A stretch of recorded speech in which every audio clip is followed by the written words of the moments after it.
Michelle Ziudit rela jajal suasana dunia malam, demi serial Kupu-Kupu Malam. Serial Kupu-Kupu Malam yang diperankan oleh Michelle Ziudit menjadi sorotan publik. Lantaran banyak yang penasaran dengan serial tersebut. Dalam serial Kupu-Kupu Malam, Michelle Ziudit didapuk sebagai pemeran utama bernama Laura. Dikutip dari kanal YouTube MD Entertainment, Michelle Ziudit mengaku rela menjajal langsung suasana dunia malam. Kedatangan Michelle untuk melihat dan memahami situasi dunia malam yang sebenarnya.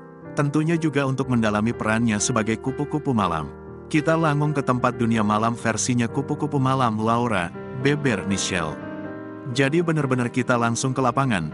Lihat langsung, interaksi, keadaan, suasana, kondisi yang hari-harinya Laura jalanin itu seperti apa, sambungnya. Bagi Michelle memiliki peran sebagai kupu-kupu malam, merupakan hal yang asing untuknya.